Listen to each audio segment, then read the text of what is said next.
Hello everyone, welcome back. हम बिहार जीविका के area coordinator पद के लिए देख रहे थे। ठीक है, बिहार जीविका के एरिया कोऑर्डिनेटर पद के लिए, और ये सब्जेक्ट नॉलेज जो है, सब्जेक्ट नॉलेज जो सिलेबस है उसके अकॉर्डिंग हम देख रहे हैं। ठीक है, और आज का हमारा ये 5वां सेट है। ठीक है, प्रैक्टिस सेट है, 5वां प्रैक्टिस सेट है। तो चलिए स्टार्ट करते हैं। पहला प्रश्न है कि प्रधानमंत्री ग्राम सड़क योजना किस वर्ष शुरू की गई थी। ठीक है, तो पहला ऑप्शन है वर्ष 1991 में, दूसरा है वर्ष 2005 में, तीसरा ऑप्शन है वर्ष 2000 में और चौथा ऑप्शन है वर्ष 2010 में। तो चलिए इसका उत्तर दीजिए। प्रधानमंत्री सड़क ग्राम योजना किस वर्ष शुरू किया गया था? तो इसका राइट जवाब होगा ऑप्शन नंबर सी, वर्ष 2000 में इसको प्रारंभ किया गया था। इसकी शुरुआत 2000 में हुई थी। आप इसका टाइम बता सकते हैं, यानी समय बता सकते हैं, या महीना और डेट बता सकते हैं, डे और महीना बता सकते हैं कि किस महीने में और किस डेट को ये स्टार्ट होता है। आप इसको कमेंट में ज़रूर बताइएगा। ठीक है, अगला चलते हैं। प्रधानमंत्री ग्राम सड़क योजना का मुख्य उद्देश्य क्या है? इसका मुख्य उद्देश्य, मेन पर्पज क्या है? पहला ऑप्शन है ग्रामीण क्षेत्रों में पेयजल की सुविधाएं प्रदान करना, दूसरा है ग्रामीण क्षेत्रों में विद्युतीकरण को बढ़ावा देना, तीसरा है ग्रामीण क्षेत्रों में असंबद्ध बस्तियों को 12मासी सड़कों से जोड़ना, और चौथा ऑप्शन है ग्रामीण रेखा से नीचे के परिवारों को वित्तीय सहायता प्रदान करना।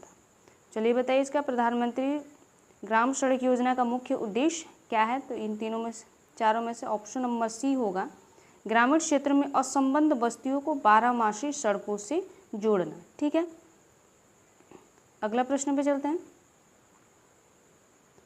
प्रधानमंत्री ग्राम सड़क योजना के तहत मैदानी क्षेत्रों में कितनी न्यूनतम जनसंख्या वाली बस्तियों को सड़क संपर्क प्रदान किया जाता है? ठीक है, यहाँ पे ध्यान रखना है कि मैदानी क्षेत्र पूछ रहा है। ठीक है, मैदानी क्षेत्र में कितनी न्यूनतम जनसंख्या वाली बस्तियों को सड़क संपर्क प्रदान किया जाता है? तो पहला ऑप्शन है 100, दूसरा है 250, तीसरा है 500 और चौथा है 1000।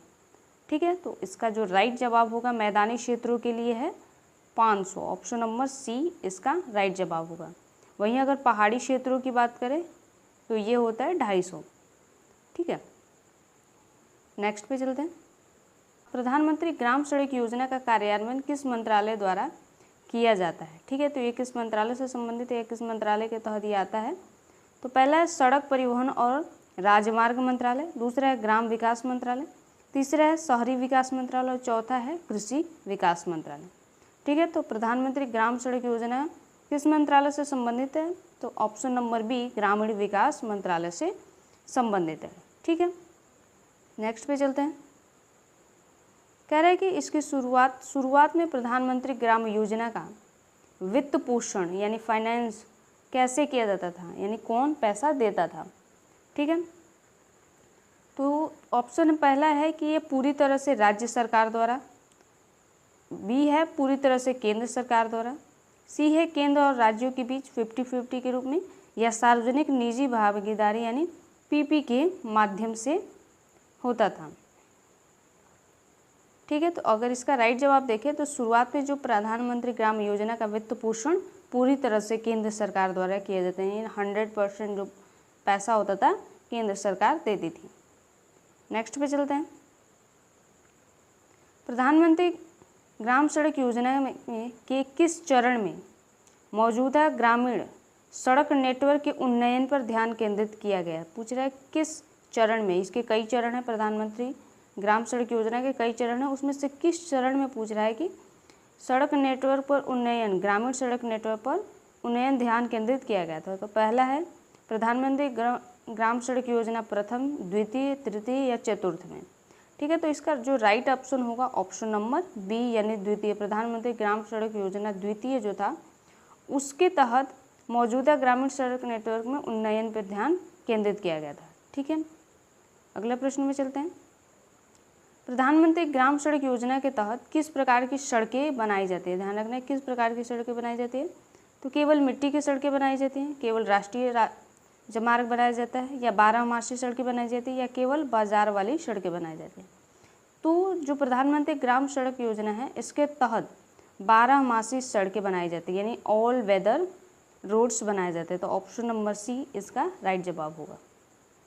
अगला प्रश्न पे चलते हैं। कह रहे हैं कि प्रधानमंत्री ग्राम सड़क योजना के तहत विशेष श्रेणी के राज्यों जैसे उत्तर पूर्वी राज्यों में कितनी न्यूनतम आबादी वाली बस्तियों को सड़क संपर्क प्रदान किया जाता है। ठीक है, तो 500, 1000, 100 या 250। तो इससे पहले भी मैंने बताया था 250। ठीक है, तो इसका राइट जवाब होगा 250। अगले प्रश्न पे चलते हैं। कह रहे हैं कि प्रधानमंत्री ग्राम सड़क योजना तृतीय का प्राथमिक फोकस क्या है, प्राइमरी फोकस क्या है। नई सड़कों का निर्माण करना, मौजूदा सड़कों का उन्नयन करना, या गाँवों को कृषि बाजारों और शैक्षणिक केंद्रों से जोड़ना, या सड़कों की मरम्मत या रखरखाव। तो ध्यान रखना है कि ये थर्ड पूछ रहा है, प्रधानमंत्री ग्राम सड़क योजना तृतीय का प्राथमिक उद्देश्य क्या है। तो इसका है ऑप्शन नंबर सी, इसका राइट जवाब होगा गाँवों को कृषि बाजारों और शैक्षणिक केंद्रों से जोड़ना, इसका फोकस है, मेन फोकस है। और आज का हमारा ये लास्ट प्रश्न है। कह रहे हैं कि प्रधानमंत्री ग्राम सड़क योजना के तहत किन सड़कों को, किन संरचनाओं को सड़क निर्माण के साथ शामिल करना आवश्यक है ताकि वे बारहमासी बन सके, यानी बारहमासी सड़कें बनाने के लिए किन संरचनाओं को इसमें सम्मिलित करना आवश्यक है। तो केवल पैदल मार्ग यानी फुटपाथ को, केवल स्ट्रीट लाइट्स को, या पुलिया और क्रॉस ड्रेनेज संरचनाएं, और केवल बस स्टॉप को। ठीक है, तो इसका जो राइट जवाब होगा ऑप्शन नंबर सी होगा। पुलिया, क्रॉस ड्रेनेज संरचनाएं इसको सम्मिलित करेंगे तो ये बारहमासी बनी रहेंगी। ठीक है, तो मिलते हैं नेक्स्ट वीडियो में गाइस, तब तक के लिए धन्यवाद।